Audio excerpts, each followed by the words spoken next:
Olá, boa noite. Eu sou William Galvão e começa agora o Jornal da Justiça desta terça-feira, 19 de setembro.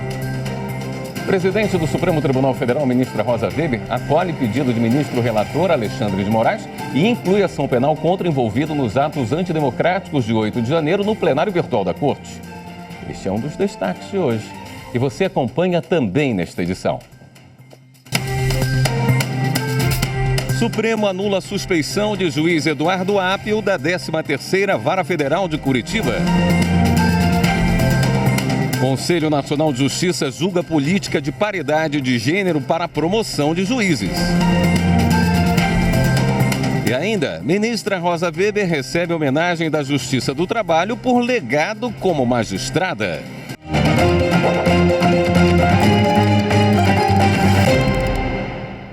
Os ministros do Supremo Tribunal Federal vão julgar no plenário virtual o quarto envolvido nos atos de 8 de janeiro. O julgamento começa na próxima terça-feira. Quem tem os detalhes é a repórter Carolina Chaves.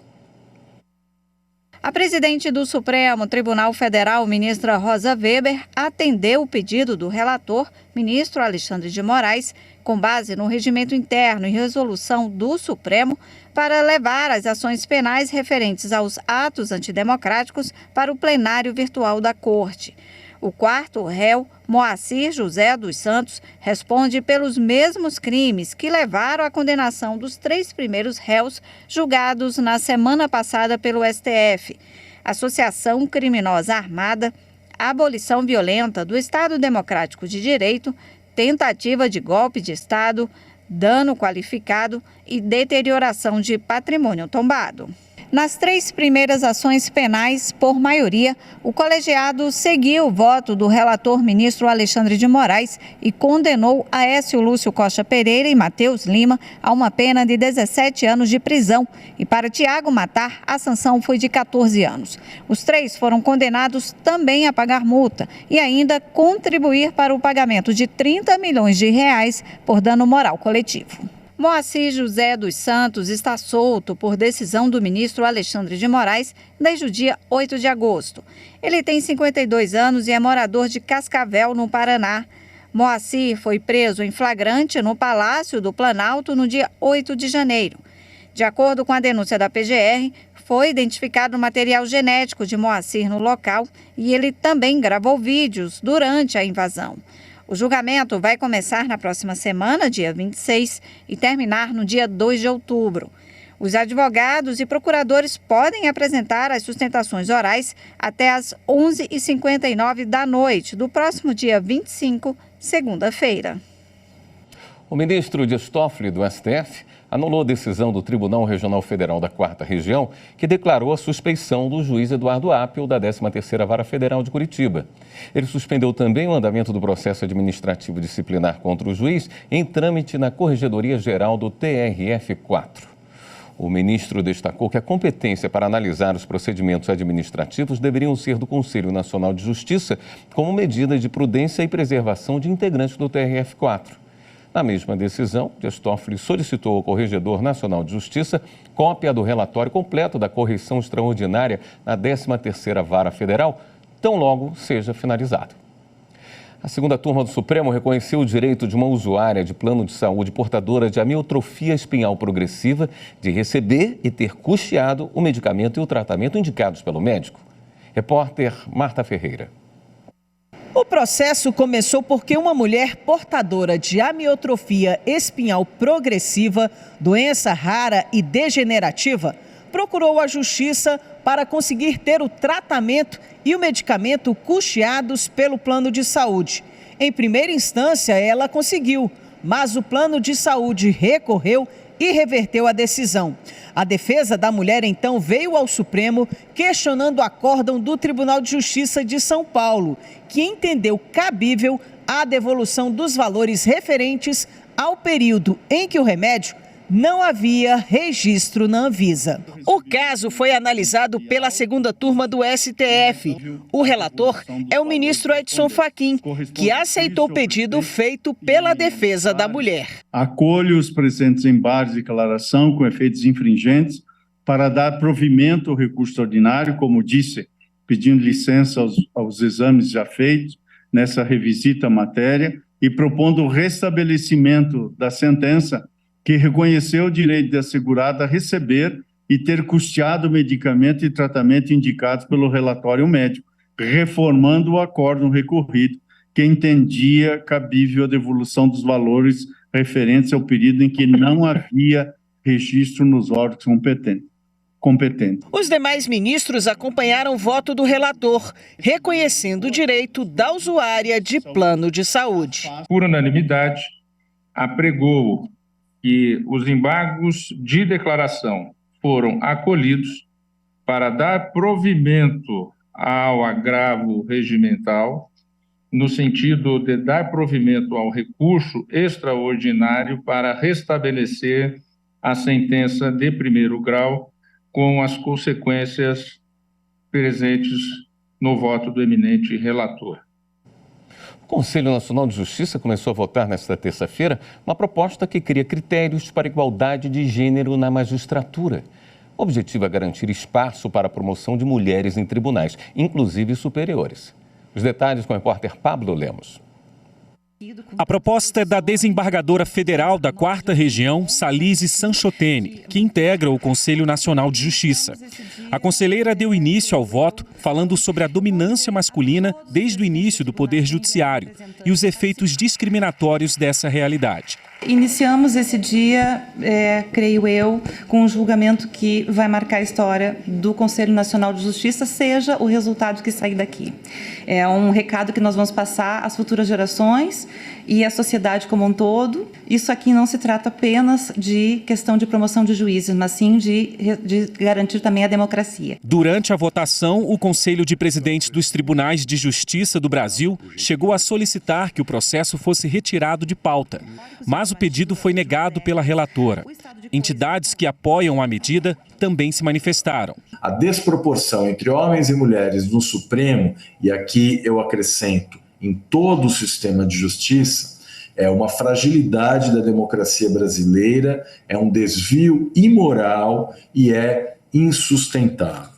Não percamos a oportunidade de realizar a mudança necessária. Para a presidente do Conselho Nacional de Justiça e do Supremo Tribunal Federal, ministra Rosa Weber, temas como esse precisam vir ao debate. Embora eu compreenda a sensibilidade de alguns temas, eu também entendo que numa sociedade democrática, como estamos aqui a vivenciar no Brasil, não deve haver temas tabus.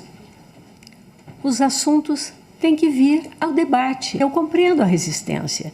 O ser humano, às vezes, tem dificuldade de ver o novo e de enfrentá-lo. Mas o debate é, sim, necessário.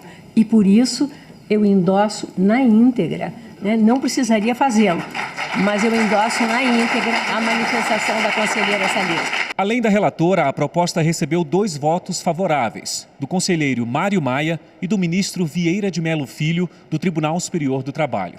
Após um pedido do conselheiro Richard Kim para analisar o caso, o CNJ decidiu suspender a discussão. A análise do tema deve ser retomada na próxima terça-feira. Se aprovado, o texto passa a valer em janeiro de 2024. Antes de 12 anos, o Supremo Tribunal Federal e o Conselho Nacional de Justiça não terão uma mulher presidente. Porque, na verdade, em antiguidade, no Supremo, tem logo após a minha cadeira, a do meu querido ministro Luiz Roberto Barroso e dos não menos queridos Luiz Edson Fachin, Alexandre de Moraes, Nunes Marques, André Mendonça e Cristiano Zanin. 6 ilustres juízes da Suprema Corte, cada um com mandato de 2 anos, 12 anos. Então, por essa razão, eu gostaria muito de votar neste processo. Ainda na sessão de hoje, foi lançada a obra Trabalho e Restrição de Liberdade, Fronteiras entre a Restauração da Dignidade e a Exploração da Indignidade. Uma homenagem à presidente do Conselho Nacional de Justiça e do Supremo, ministra Rosa Weber. Repórter Evne Araújo. O Conselho Nacional de Justiça, em parceria com a Escola Nacional de Formação e Aperfeiçoamento de Magistrados do Trabalho, lançou a obra coletiva Trabalho e Restrição de Liberdade, fronteiras entre a restauração da dignidade e a exploração da indignidade. O livro é também uma homenagem à ministra Rosa Weber, que integrou a Justiça Trabalhista antes de chegar ao Supremo. O presidente do Tribunal Superior do Trabalho, o ministro Lélio Bentes Corrêa, parabenizou a trajetória de Weber a serviço do Judiciário. A ministra Rosa Weber tem se destacado, ademais da firmeza e determinação na defesa dos valores democráticos, tendo galgado definitivamente o seu lugar no panteão das grandes personalidades defensoras do Estado Democrático de Direito, especialmente na condução firme e serena do Poder Judiciário. Rosa Weber ingressou na magistratura em 1976, quando se tornou juíza do trabalho. Foi desembargadora do Tribunal Regional do Trabalho da 4ª Região, no Rio Grande do Sul, e presidiu o TRT Gaúcho. Foi ministra do Tribunal Superior do Trabalho entre 2006 e 2011, quando foi indicada ao STF. Eu estou emocionada e eu estou agradecida. E eu nasci na Justiça do Trabalho. E trouxe a Justiça do Trabalho e a trago até hoje e vou trazê-la sempre comigo, bem guardada no peito. Durante a sessão do Conselho, o Departamento de Pesquisas Judiciárias apresentou o relatório parcial do 2º Censo do Poder Judiciário. 70 mil pessoas já responderam à pesquisa, 23,9% do público-alvo. Magistrados e servidores da Justiça têm até o dia 22 de setembro, sexta-feira, para participar. Não se consegue atuar, não se consegue aperfeiçoar aquilo que não se conhece. Nós precisamos conhecer a realidade do Poder Judiciário, nós precisamos conhecer o pensamento dos nossos juízes, das nossas juízas, dos nossos servidores, das nossas servidoras, enfim, de todos os que atuam no Poder Judiciário, visando ao aperfeiçoamento da nossa instituição. No próximo bloco, a Procuradoria-Geral da República pede ao Supremo para manter condenação das casas pernambucanas em caso de exploração de trabalho escravo. Voltamos em instantes.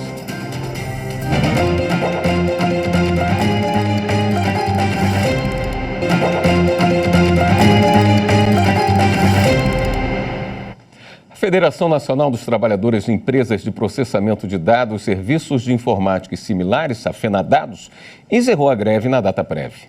O fim da paralisação veio após uma reunião conduzida pelo vice-presidente do TST, ministro Aloysio Corrêa da Veiga. Durante a audiência, ficou acertada a criação de um grupo de trabalho para estudo sobre o trabalho remoto e a elaboração de um novo cronograma para as negociações do Programa de Participação dos Lucros e Resultados da empresa. O retorno dos gestores convocados ficou mantido, salvo as exceções já deferidas, e a data prévia se comprometeu a postergar o retorno dos demais trabalhadores para 16 de outubro. O Procurador-Geral da República, Augusto Aras, apresentou recurso ao STF para que seja mantida a condenação das casas pernambucanas por responsabilidade na exploração de trabalhadores análogos à de escravidão. As informações com Madeleine Machado. Segundo o recurso apresentado pelo Procurador-Geral da República, Augusto Aras, a Casas Pernambucanas deixou de fiscalizar contratações irregulares efetuadas pela indústria em sua cadeia produtiva, sendo responsável pela submissão de trabalhadores à condição análoga à de escravos.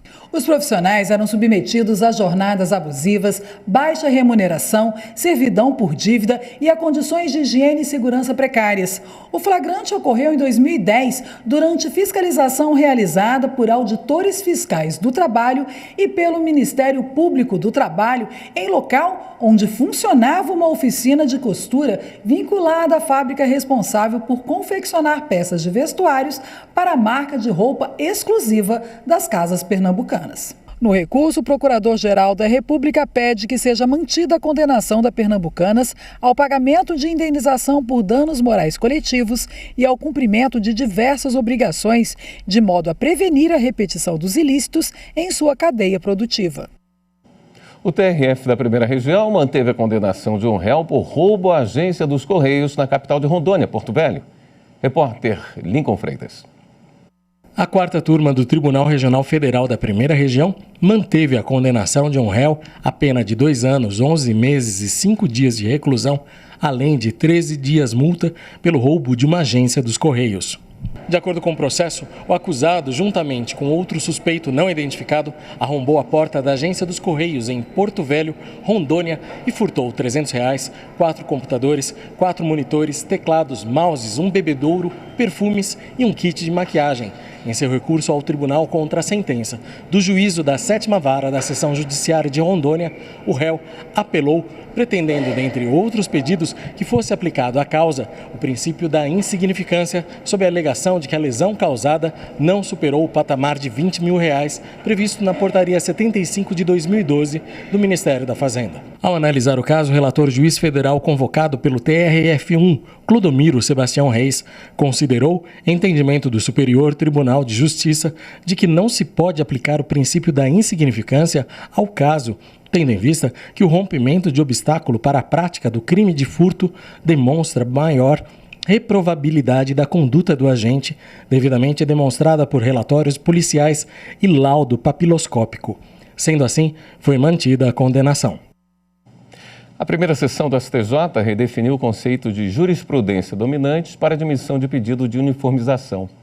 Quem explica é a repórter Kátia Gomes.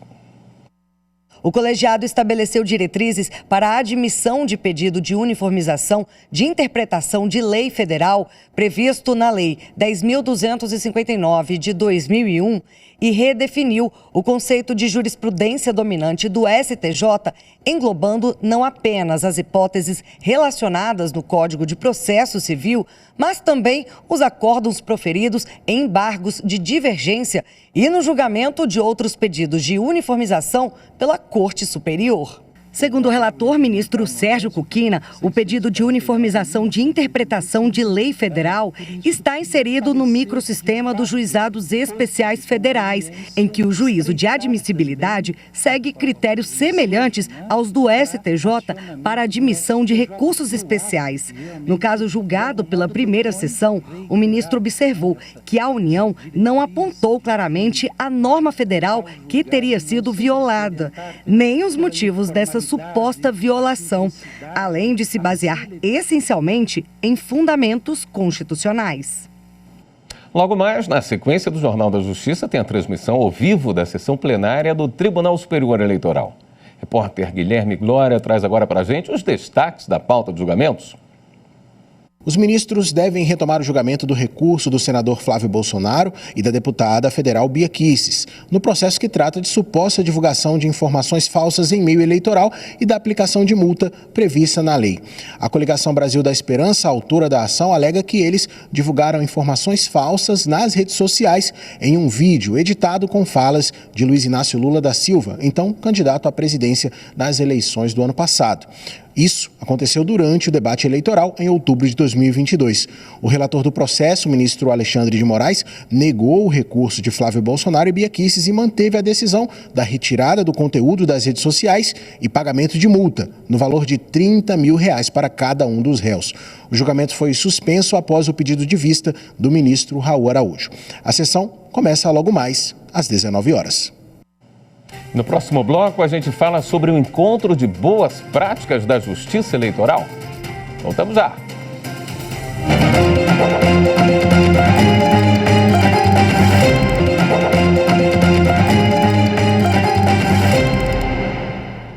Você sabia que uma pessoa trans pode mudar de nome e de gênero nos documentos sem necessidade de ação judicial? Na reportagem que a gente exibe agora, a repórter Fernanda Fernandes explica que para isso é preciso ter mais de 18 anos e requerer o cartório de registro civil de origem, a adequação da certidão de nascimento ou casamento à identidade autopercebida. Vamos acompanhar. Lupita de Amorim Novaes Silva. O novo documento que a travesti ostenta. Para ela, tem sabor de conquista, de respeito a uma decisão que tomou lá em 2019, quando resolveu mudar o primeiro nome de registro e o gênero. ali, naquele momento, eu já sofri menos dificuldade do que outras pessoas trans antes de mim sofriam. Então, foi um processo que a parte mais difícil foi buscar os documentos, né? Porque tem toda uma lista de documentos que eu tinha que juntar para levar no cartório para mudar o documento. E acompanhando um pouco da rotina dela, que se divide entre a arte e o trabalho administrativo em um órgão público, a gente percebe o quanto Lupita é empoderada, blindada a qualquer tipo de preconceito e a prova viva de que todo mundo, independente das escolhas que faz, pode ocupar qualquer espaço. Eu me sinto muito feliz porque as outras pessoas falam, eu me inspiro muito em você. Tem uma responsabilidade nisso quando as pessoas se inspiram em você, mas eu sempre falo para a gente junto a gente vai conseguir buscar cidadania pra gente, sabe? Para que não só eu, mas que outras pessoas trans também sejam felizes, também estejam no mercado de trabalho formal, também possam almejar o mestrado, almejar outros lugares que elas queiram trabalhar também. A retificação na certidão de nascimento, como fez a Lupita, que nós conhecemos, hoje só é mais célere e menos burocrática graças a um provimento do Conselho Nacional de Justiça, que desde 2018 autoriza todos os cartórios de registro civil brasileiros promoverem a mudança sem a necessidade de uma autorização judicial ou cirurgia. Ou seja, é uma normativa que faz prevalecer a vontade, o desejo, a autodeterminação de cada indivíduo. Isso é reconhecer a dignidade da pessoa humana, é atender realmente a expectativa do ser humano de ter a sua identificação civil, seja do aspecto do prenome, quanto do seu gênero, da forma como ele se auto-percebe no seio da sociedade. Só neste cartório de Cuiabá, desde 2021 até julho deste ano, 51 alterações de nome e sexo de pessoas transgênero foram realizadas. O tabelião explica que o interessado ou interessada deve preencher o requerimento, anexar os documentos e certidões solicitados, pagar as taxas, que giram em torno de R$200, aguardar um prazo e pronto. Geralmente, e de forma padrão, o nosso prazo de entrega dessas certidões são de 5 dias. Uma iniciativa do TRE do Paraná tem facilitado o acesso das pessoas aos serviços da Justiça Eleitoral. Carol Lasno tem as informações. O programa Cidadania Plena teve início no ano passado, quando foram instaladas sessões eleitorais em hospitais e instituições de longa duração. Além disso, o TRE do Paraná fez mutirões de alistamento, transferência e revisão, permitindo que a comunidade que vive em locais isolados se aproximasse dos serviços prestados pela Justiça Eleitoral, sem ter que se deslocar até outro município. Em 2022, mais de 2.000 pessoas, entre elas quilombolas, indígenas e caiçaras, se beneficiaram com os mutirões de atendimento. Nas últimas eleições, 90% do eleitorado atendido pelo programa compareceu às urnas. Começou hoje na sede do Tribunal Superior Eleitoral o encontro Boas Práticas 2022-2023, com o tema Atendimento, Inclusão e Diversidade. O evento reúne representantes dos tribunais regionais eleitorais de todo o país e premia projetos que se destacam na administração e na prestação dos serviços jurídicos e eleitorais, como mostra o repórter Guilherme Glória. O encontro é uma iniciativa da Corregedoria Geral Eleitoral e tem como objetivo compartilhar ideias e projetos inovadores para melhorar a administração dos serviços e a entrega da justiça nas corregedorias regionais eleitorais. Nos 2 dias de evento, serão realizados 7 painéis debatendo projetos que ajudem a melhorar a administração das zonas eleitorais de todo o país, para oferecer um atendimento mais inclusivo, humano e acessível ao eleitorado. Também serão entregues 39 prêmios em reconhecimento às boas práticas de corregedorias regionais e de zonas eleitorais. O objetivo é colher o que há de melhor no atendimento dos tribunais regionais e espalhar essas boas práticas por todo o país. Se há uma característica importante da Justiça Eleitoral, é que a Justiça Eleitoral sempre está avançando, sempre está se aproximando do eleitor, sempre está garantindo a inclusão, sempre está garantindo que todos os brasileiros e todas as brasileiras possam votar com mais tranquilidade, com mais acessibilidade e votar com a certeza que a democracia no Brasil sempre vencerá. O número expressivo de práticas inscritas e a imagem desse auditório repleto bem demonstram a prontidão e o entusiasmo com que têm sido atendidos os chamados da Corregedoria Geral Eleitoral. nos 4 cantos do país. A recompensa a esse esforço é certa e se fará notar em cada momento desses 2 dias de imersão e aprendizado. O ministro do STF e ex-presidente do TSE, Edson Fachin, foi convidado a participar da abertura. Fachin falou sobre a importância de conhecer as diferenças para assegurar igualdade no âmbito eleitoral. Assegurar o exercício igualitário da cidadania, portanto, não é o mesmo que partir da afirmação a priorística de que todos são iguais em direitos e deveres. Cumpre ir mais longe, daí a ideia de inclusão e respeito à diversidade. Neste primeiro dia, além da abertura e dos painéis de debate, os representantes dos TREs fizeram uma visita guiada pelas dependências da sede do TSE. E houve ainda o encontro de corregedores da Justiça Eleitoral, presidido pelo corregedor-geral, ministro Benedito Gonçalves. O evento termina nesta quarta-feira. Esta edição do Jornal da Justiça fica por aqui. Uma boa noite para você. Até amanhã.